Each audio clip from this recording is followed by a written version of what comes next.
ఏ రాష్ట్రంలో అయినా అధికార పార్టీలోకి వలసలు వెళ్లడం సహజం. అధికార పార్టీలో ఉంటే ఎన్నికల్లో గెలుపొందడానికి ఎక్కువ అవకాశాలుంటాయి. ఆర్థికంగా, సామాజికంగా అధికార పార్టీ నుంచి సహకారం అందుతుంది. అయితే ఎన్నికల వేళ ఏపీలో అందుకు విరుద్ధమైన పరిస్థితులు కనిపిస్తున్నాయి. కొంతమంది అధికార పార్టీ నేతలు, అందులోనూ సిట్టింగులు, ప్రతిపక్ష పార్టీలో చేరిపోతున్నారు. రాజకీయ వర్గాలను, విశ్లేషకులను తీవ్రంగా ఆశ్చర్యపరుస్తోన్న ఘటనలివి. మరి నిజంగానే వైసీపీలో ఉంటేనే గెలుపొందుతామని వారంతా భావిస్తున్నారా? ఆ విషయం వాళ్ళకి ఇప్పుడే తెలిసిందా? టీడీపీ నుంచి వైసీపీలోకి వలసలు స్వచ్ఛందమా లేక ప్రేరేపితమా? ఇదే ఇప్పుడు ఏపీ రాజకీయాల్లో హాట్ టాపిక్. తమ నేతలను బ్లాక్మెయిల్ చేస్తున్నారంటూ చంద్రబాబు చేసిన వ్యాఖ్యపై ఇప్పుడు అందరి దృష్టి పడింది. కేంద్ర ప్రభుత్వ సంస్థల చేత దాడులు చేయిస్తామంటూ తమ పార్టీ నేతలకు వస్తున్న బెదిరింపులే వలసలకు కారణమంటున్నారు చంద్రబాబు. ఒంగోలు ఎంపీ అభ్యర్థి మాగుంట శ్రీనివాసులరెడ్డి పార్టీ మార్పుకు కూడా ఇలాంటి బెదిరింపులే కారణమా? ఒంగోలు, నెల్లూరులో ఏ సీటైనా ఇస్తామని స్వయంగా సీఎం చెప్తున్నా ఆయన ఎందుకు పార్టీ మారబోతున్నారు?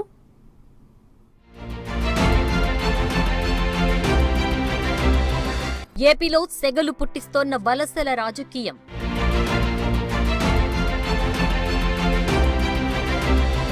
తమ నేతలపై బెదిరింపులకు దిగుతున్నారన్న చంద్రబాబు.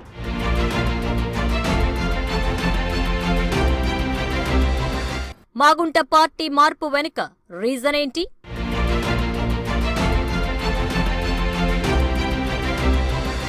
ప్రకాశం జిల్లా రాజకీయాల్లో మాగుంటది ప్రత్యేక స్థానం. ప్రస్తుతం ఆయన ఏ పార్టీ నుంచి పోటీ చేస్తారని జిల్లా వ్యాప్తంగా తీవ్ర ఉత్కంఠ నెలకొంది. అధికార ప్రతిపక్ష పార్టీలు రెండూ కూడా ఆయనకు టికెట్ ఆఫర్ చేయడంతో ఆయన ఎటువైపు మొగ్గు చూపుతారు అనే అంశం రాష్ట్రంలో కూడా చర్చనీయాంశంగా మారింది. ఎందుకంటే మాగుంట కేవలం తన గెలుపును కాదు, ఆ పరిధిలోని ఎమ్మెల్యేల గెలుపును కూడా శాసించగల నేత.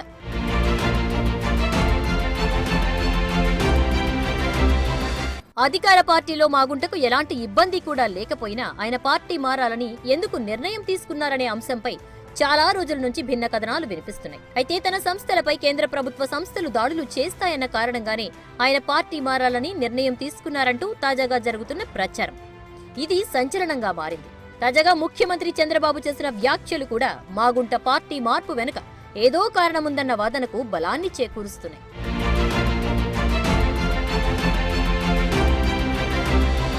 మాగుంట కుటుంబం 3 దశాబ్దాలుగా క్రియాశీల రాజకీయాల్లో ఉంది. మాగుంట శ్రీనివాసులరెడ్డి అందరినీ కలుపుకుపోయే నాయకుడు.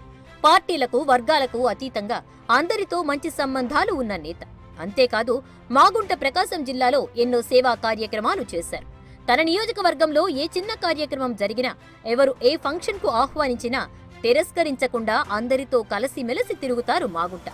స్థాయితో సంబంధం లేకుండా అందరితో కలివిడిగా ఉండే మంచి మాస్ లీడర్. ఇలా ఎన్నో మంచి నాయకత్వ లక్షణాలు ఉండటంతో ఏ పార్టీ కూడా మాగుంటను వదులుకోవడానికి సిద్ధపడదు.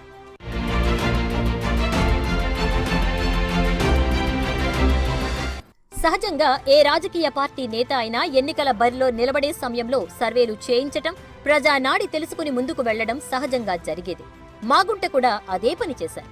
గత ఎన్నికల్లో ఓడిపోయిన నేపథ్యంలో అప్పుడు చేసిన చిన్న చిన్న పొరపాట్లను సరిదిద్దుకుని ఈసారి ఎలాగైనా గెలిచి తీరాలని గట్టి పట్టుదలగా ఉన్నారు. ఇలా అన్ని వ్యూహాలు రచించుకుని ఎన్నికలకు సిద్ధపడుతున్న సమయంలో పార్టీ మారాలంటూ ఆయనపై విపరీతమైన ఒత్తిడి వస్తోందట. ఏ నేతలు ఎవరైనా తమ పార్టీలోకి రావాలని ఆహ్వానించవచ్చు.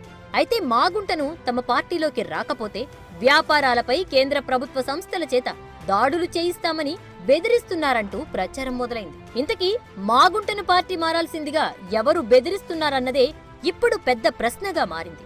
అసలు ఆ ప్రచారంలో వాస్తవముందా అన్న విషయం గమనిస్తే మాగుంటకు దేశంలోని అనేక రాష్ట్రాల్లో వ్యాపారాలున్నాయి. ఈ నేపథ్యంలో జాతీయ స్థాయిలో పలువురు పెద్ద నేతలతో ఆయనకు మంచి సంబంధాలు కూడా ఉన్నాయి. పార్టీలకు అతీతంగా అందరితోనూ మంచి సంబంధాలు నిలుపుతూ అటు వ్యాపారాన్ని, ఇటు రాజకీయాన్ని చేస్తూ ఉంటారు మాగుంట. అయితే 3 నెలల క్రిందట మాగుంట వ్యాపారాలపై సోదాలు జరిగాయి. సోదాలు నిజంగా ఏమైనా ఫిర్యాదులు రావడం వల్ల జరిగాయా, లేక రాజకీయపరమైన కారణాల వల్ల జరిగాయా అన్న విషయంలో ఇంతవరకు క్లారిటీ రాలేదు. అయితే సోదాలు జరిగిన తర్వాత నుంచే మాగుంట పార్టీని మారతారు అన్న వార్తలు రావడం మొదలయ్యాయి.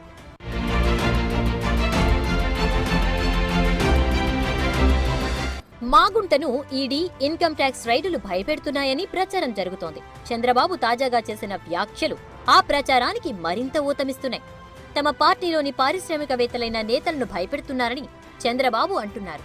ఆయన ఈ మాటను అన్నది మాగుంటను దృష్టిలో పెట్టుకునే అంటారు విశ్లేషకులు. ఎందుకంటే మాగుంట చంద్రబాబును గురువారం కలిశారు. తాను ఒంగోలు ఎంపీగా టీడీపీ తరపున బరిలో దిగలేనంటూ స్పష్టం చేశారు. దానికి గల కారణాలను ఆయన సీఎంతో వివరించారట. అలా మాగుంటతో మాట్లాడిన తరువాతే చంద్రబాబు తమ నేతలను బెదిరిస్తున్నారంటూ వ్యాఖ్యానించారు. దీంతో మాగుంటకు వ్యాపారాలపై దాడులు చేస్తామంటూ వచ్చిన బెదిరింపులే పార్టీ మార్పుకు కారణమంటూ జోరుగా ప్రచారం జరుగుతోంది.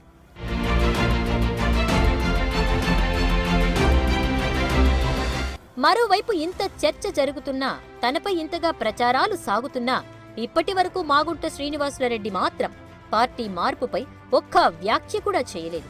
తాను ఏ పార్టీ నుంచి ఏ స్థానం నుంచి పోటీ చేస్తారో ఇప్పటి వరకు ఇంకా క్లారిటీ ఇవ్వలేదు. మరి ఇంత పెద్ద ఎత్తున ఒత్తిడి ఉన్న నేపథ్యంలో మాగుంట రాజకీయంగా ఎలాంటి నిర్ణయం తీసుకుంటారో చూడాలి.